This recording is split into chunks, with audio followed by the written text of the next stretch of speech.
If you want to buy an Airbnb in Mexico, then this video is for you because I interviewed Mary and Pablo from Moxi, a mortgage company that helps US buyers buy properties in Mexico. We cover everything you need to know from fideicomisios, how taxes work, do you actually own the home in Mexico, and much more. And if you're looking to buy a property in Mexico, I created a free step-by-step guide that you can download in the description. And if you're serious about investing, I suggest you reach out to Mary. I left a link down below for you to have a call with Mary to discuss what it's like getting a mortgage in Mexico. She'll get you all the information you need to get started. Yeah, actually, well, the fideicomiso is the legal instrument that allows foreigners to buy property within the restricted zone in Mexico. The restricted area is the borders and the coastlines. So those are the only restricted area where foreigners need this instrument, which is called fideicomiso. Fideicomiso, it's only created or it's only allowed for financial institutions to do it, like banks, only banks pretty much.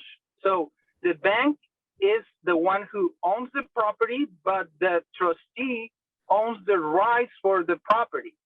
So they can use the property, they can rent the property, they can live in the property, they can sell the property if they want it, but they own the right trust for that particular property. So, and it is because the Mexican government only allows property for foreigners in the restricted area through a fideicomiso, or where it is called as a translation, which is a trust. Okay. So then once the property's paid off in 25 years and you guys are no longer in the picture, how does that work? Right? Because the fideicomiso is a bank trust, right? So how does it work then? A fideicomiso is necessary if they're using financing or not.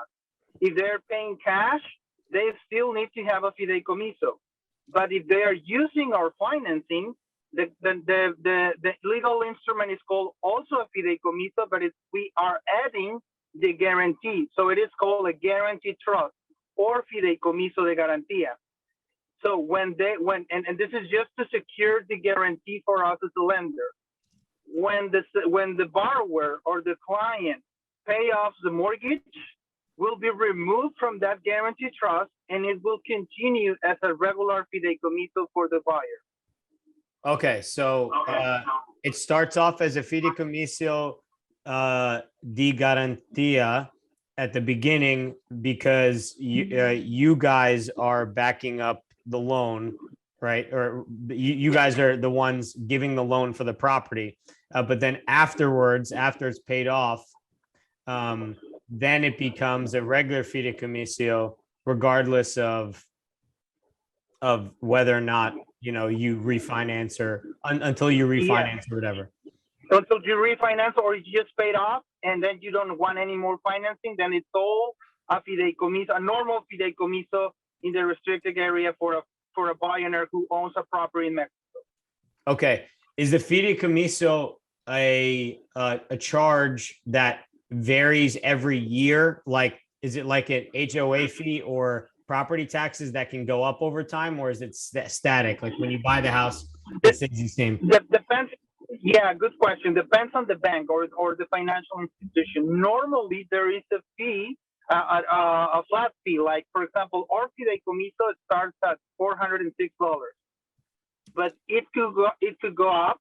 Yes, but depends on the conditions that are set on the fideicomiso from the financial institution. So some fiduciarios or some trustee, some banks, they are charging like an increase every 5 years of a 10% for the last previous annual fee. But that's written on the contract. Oh, that'd be written on your mortgage contract. Not the mortgage, but the trust contract. The trust contract. The trust contract. Yes. But it would all happen at closing. Yes, you will know this potential increase in contract from the very beginning. And depends, each bank is different. Some of them, they're saying, no, I will never increase my fee. Or some of them, they're saying, every 5 years or every 10 years. Or even are those who say every year I will increase like a 1%, 2%. Each bank is different. At least the one we work with, for my understanding, is that we're not doing an extra, or we're not increasing our fee while the mortgage is in place. Okay. And then once the mortgage is not in place, does the cost for the fideicomiso go lower? No, it will continue the same, but depends on the trust conditions that the bank institutions mentioned on the contract from the very beginning. So each Okay. bank is different, but with financing, we have all those conditions from the very beginning. Okay. And the trust that exists after the mortgage is paid, that is technically a different trust, but it's still a trust with you guys. No, as we are not longer involved, as the mortgage was paid off, will be removed from the trust, from the document, and it will continue as a regular fideicomiso, like the one that is necessary for a foreigner to own a property in the restricted area. Okay, so from my research, it said that a fideicomiso is a bank trust. So does that mean you need another bank to agree to doing this? From the very beginning, we'll have a bank trust to create this document. Okay, but so let's say I do buy a house with cash, right? If I buy a house with cash, who is the bank that I use this trust with? You decide. There are several Mexican banks who offer fideicomisos. So there are several banks. So you decide when there's financing involved, we have our own bank who does this for us. Oh, okay. So that's what I'm trying to understand is like that other bank that does it for you, right? That does the fideicomiso for you. After the mortgage is paid off, that's the bank that I'm still using.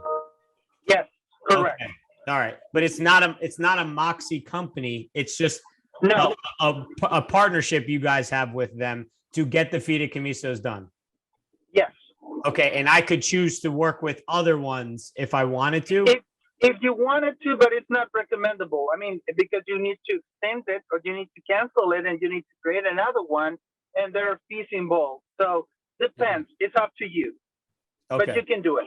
Okay. All right. So thank you for that. That helps clear up a lot about that. Taxes. Would you happen to know about how taxes work when you're trying to buy a property in Mexico?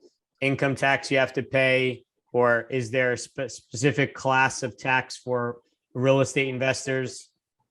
It is, yes. It is called acquisition tax. Position? And it is acquisition tax. Yes, and it is a percentage of the purchase price.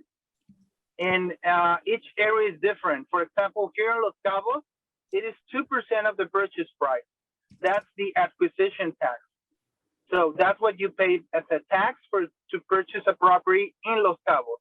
Of course, there are other fees associated to the purchase, but the one that is called taxes is this acquisition tax, and in Los Cabos it is 2% of the purchase price. But other areas in Mexico, like for example Puerto Vallarta, I think it's 3%. San Miguel de Allende, I think it's 3.5 or 2 or 4%. And other areas could be 5 or 1, but it's different in each area. Okay, so acquisition tax only happens when you close on a house. Yes, when you're purchasing a property, that's the taxes that you need to pay to the government or the municipality for you to purchase the property, to do the transfer of rights in your behalf. Okay, so the group of people that I target on social media are people who want to invest. And the people who want to invest, mostly if they're looking to invest in Mexico, it's probably because they want to do an Airbnb. So if you have an Airbnb business in your property in Mexico, and let's say you make $10,000 from profit from your Airbnb that year, what would you, I guess that may be a more complicated question, but like what's the tax rate or what's the income tax? Is there a special tax bracket for, like in the US, right? We have capital gains tax. Is there a capital gains tax in Mexico? How does that look? Well, that's something that's more for an accountant. There is a tax implication whenever you are renting the property, and depends if you are paying the taxes in Mexico, then you don't have to pay in the U.S. because we have a treatment between two governments that to avoid double taxation. So if you're paying taxes in Mexico, you won't be paying taxes in the U.S. or if you're paying taxes in the U.S., you won't be paying taxes in Mexico. Depends how you structured your income. If it's a Mexican company, the one who owns the property, or the one who is renting the property, you will have to pay Mexican taxes income. But that percentage or that bracket is more for an accountant. I'm not very familiar with those brackets or that percentages about how much you need to pay for taxes whenever you're paying or you're having income for your Mexican property here. Okay, but so if I'm a U.S. citizen and I buy a property in Mexico, not under an LLC, then I pay it as U.S. dollar taxes. Or if I buy it under an LLC that's based in the United States, then I buy it for, I can do it that way where I pay U.S. taxes and not Mexico taxes. Yeah, I know the best thing to do, Antonio, is to speak with your accountant first. Because there are some reciprocity laws between the U.S. and Mexico.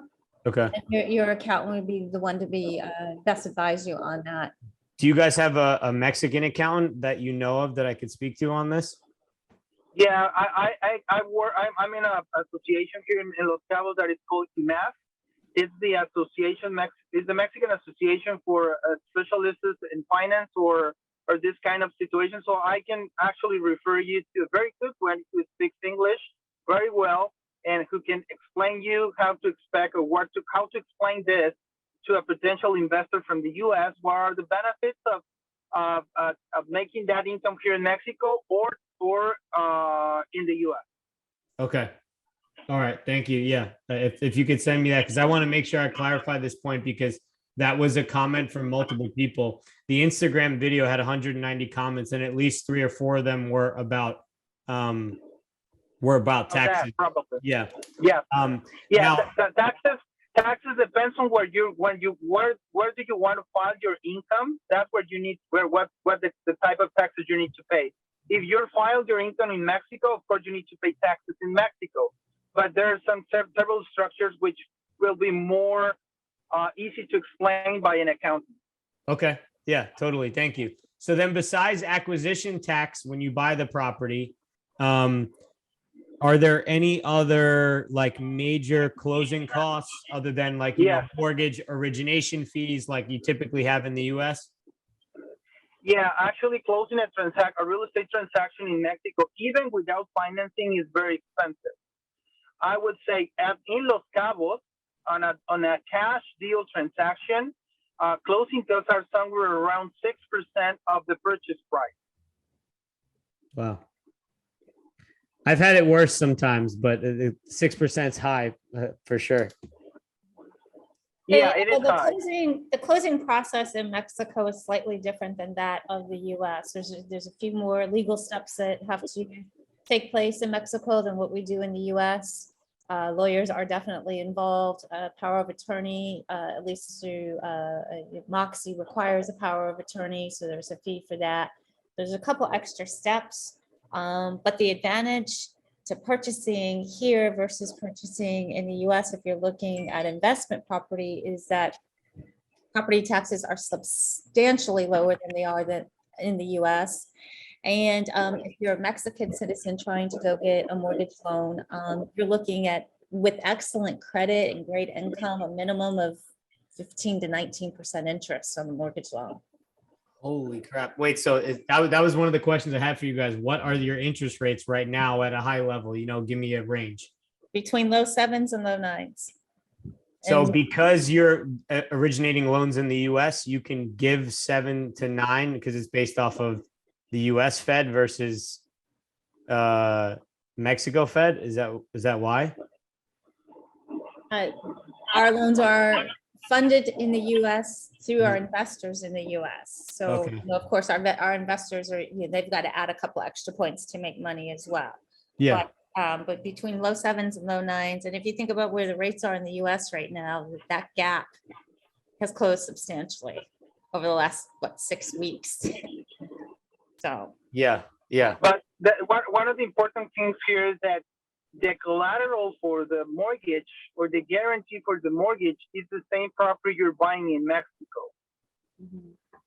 The collateral for the mortgage is the same what? the same property here you're buying in Mexico. We're not asking for any other collateral back in the U.S. Okay, so like, let's say I foreclose on this house. It's not like you can come after other assets I have anywhere else. No. Correct. Okay.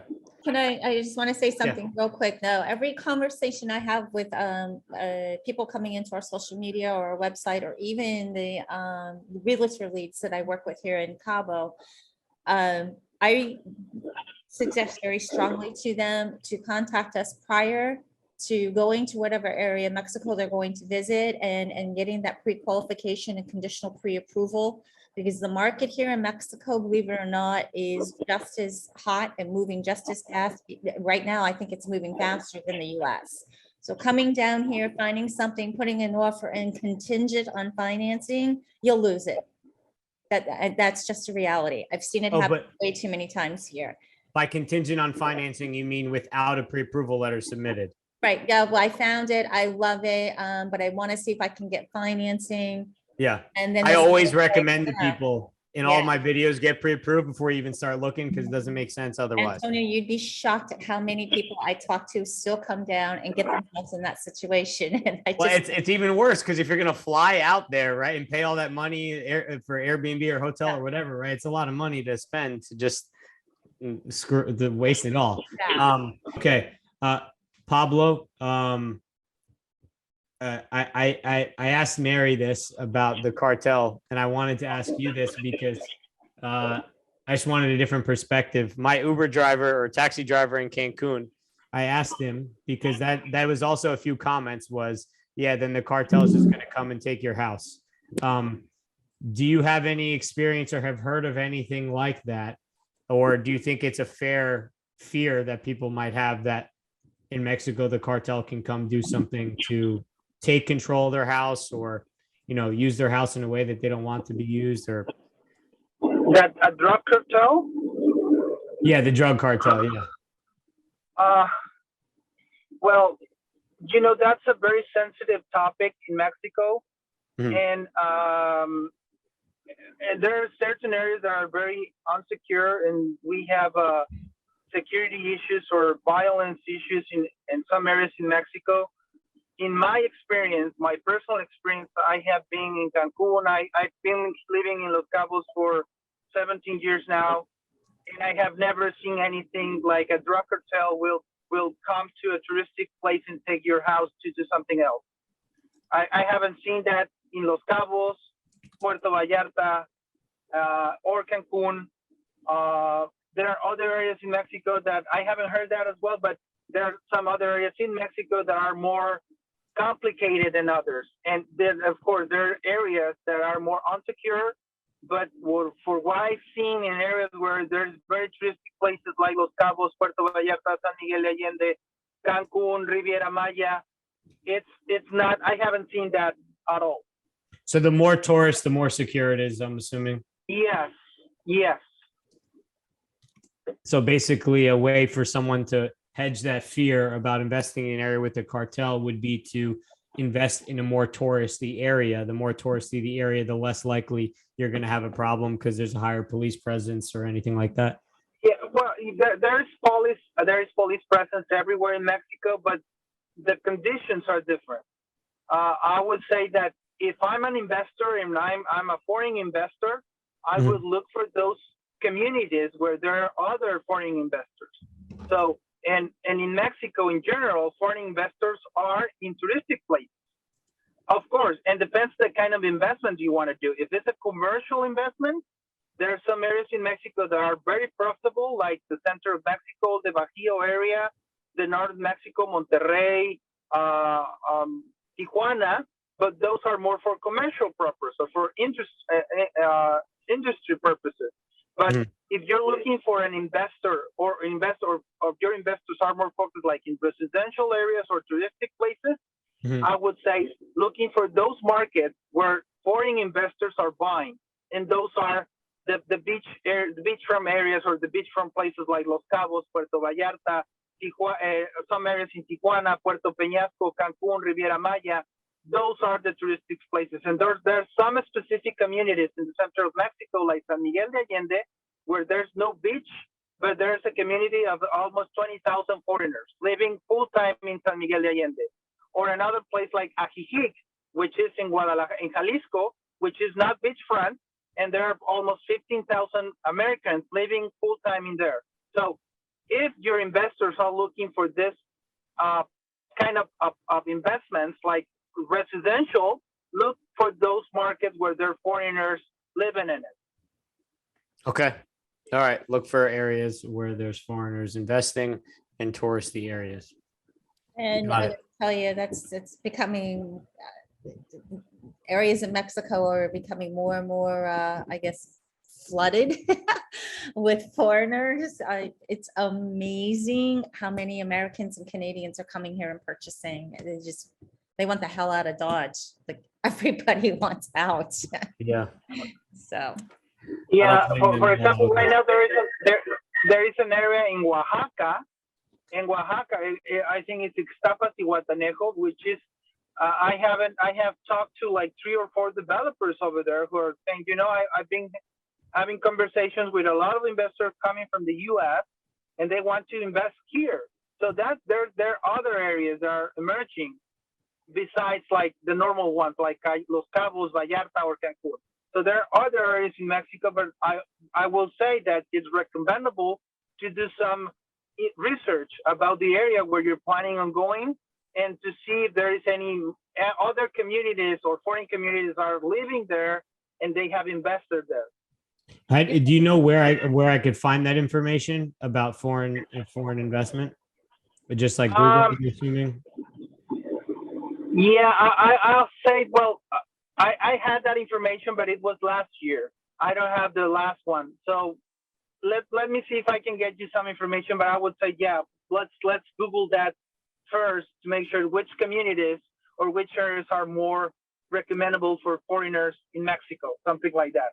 But I will try to get that information for you. I don't have access to it right now, but I have some connection that will allow me to have that information. Okay. the other thing I would suggest too, Antonio, is I myself visited Cabo for 5 years before I made the decision to move here. And I've been here 5 years now, and I was coming 3, 4, sometimes 5 times a year, spending a little more time each time, venturing out to different areas and getting to know people. So if they're looking to invest, a lot of people we talk to are looking to invest, but eventually move into that home on a permanent basis. They really should go visit and spend some time there and get to know areas and people. Tons. If they're looking at a particular area in Mexico, go to Facebook and look for expats groups for those areas. There's going to be an expat community on Facebook and Instagram for every area. No matter where you are in the world, there's going to be an expat community. Yes, that is correct. So basically, go to these Facebook groups, ask expats, and ask them how they feel about the area. Basically, Absolutely, join those expat groups. Oh my gosh, there's countless expat groups just for Cabo alone. But yeah, there's expats in Mexico. That's another Facebook group. But there's tons of expat communities on Facebook that they can go to and ask them. That's and really I think that's another opportunity for you, Antonio, like creating a blog to explain all the. I know you're doing this TikTok videos, but also creating a blog or creating a community where you can explain these situations to. If you wanted to invest in certain areas of Mexico, you have my blog, or this is something for you to see it as a future or a potential activity. But yeah, I mean, there, like Mary was saying, there's some expats group already in Facebook in areas where we just mentioned, like Los Cabos, Puerto Vallarta. There are several expats groups that will have a lot of information for all those who want to come here. Okay. All right. Yeah. Thank you. Yeah, I think the world of I live in the US and I want to invest in other cheaper countries is going to start expanding as home ownership gets harder and harder in the US, and people can work remotely. So now they're like, I want to try all these different areas. So I'm starting to look at it for myself too, because the prices are cheaper and there's a high demand for tourism. So why not diversify too if things are going, things are going bad. Okay. I think I know the answer to this question. I just want to clarify. Do I need a Mexican bank account to buy with you guys? I'm assuming no, because we're buying in US dollars. That's correct.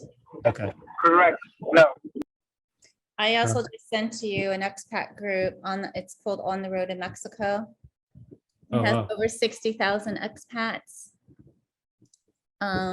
It's a combination of Canadians and Americans. Okay. 60K. Good.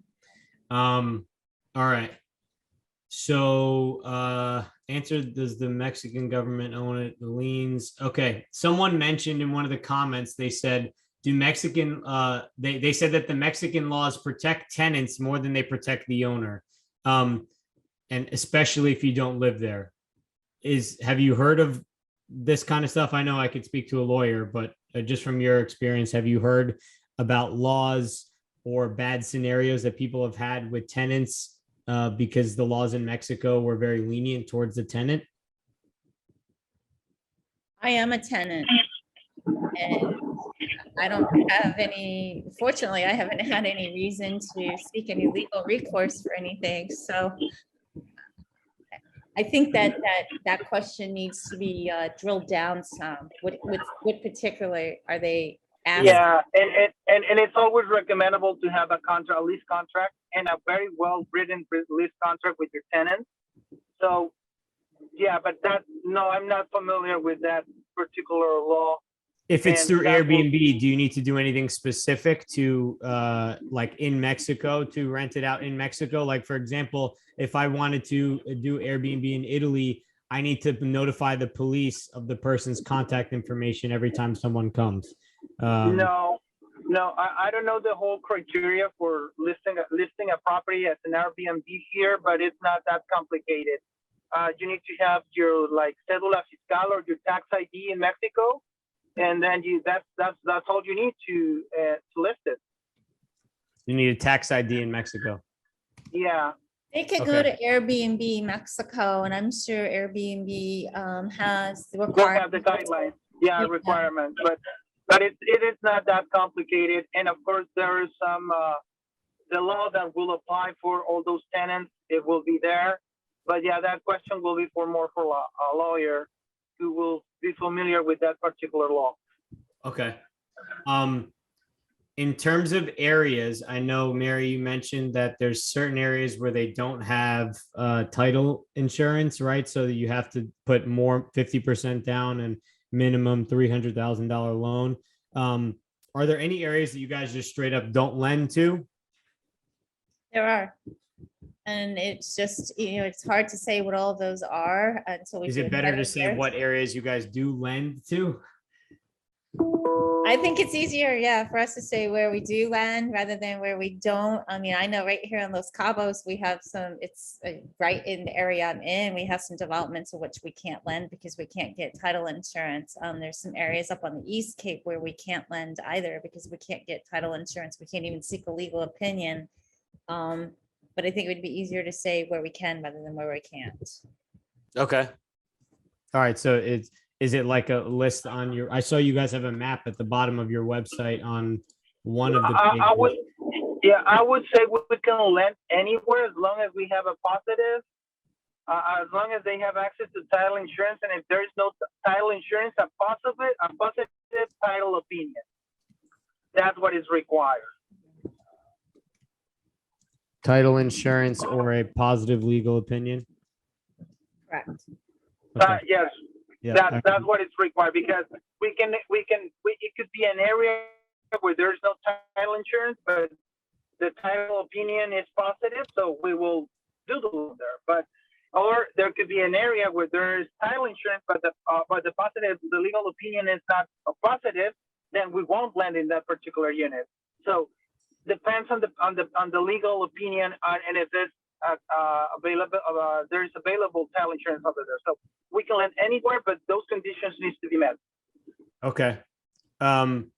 You mentioned some timelines earlier, but how long does it take to close, from start to finish? Do you just have a high level on that? Well, the closing timeline starts from the time we receive an executed sales contract. Okay. So, and then of course, everyone involved with the loan has a part to play: sellers, realtor, buyers, realtor, lawyers, notarios, so depending on how quickly everyone gets their things done, their part done. So we tell everybody 30 to 60 days. 30 to 60 days. Okay. Of course, we try to And pull that under 60 days, but yeah, you I can't know how it always get goes. people moving. The nice thing is we have implemented rate locks, Okay. but we can't lock the rate until 10 days prior. So it's kind of motivation to get people to get their part done because Especially as rates are going up. yes, yes. Okay. And then are there any differences in rates between LLC and individual? Or That I company don't versus know. individual? Do you know that answer to that, Pablo? If there's any difference between owning a company or having the loan in a company or personal? That was Yeah, the question. The for interest interest is rates. different. Yeah. No, there's no difference between if you're buying it as an individual or as a company. No, there is no rate increase or something like that. Okay. I just want to quickly thank Mary and Pablo for making this video happen. Without them, this whole series would have been really difficult to make. Now, if you want to learn more about investing in Mexico, click the video on screen right now where I interview Susan Rapini. She's a tax specialist and accountant who will help answer all the questions you have about getting and paying taxes in Mexico, especially if you live out of the country.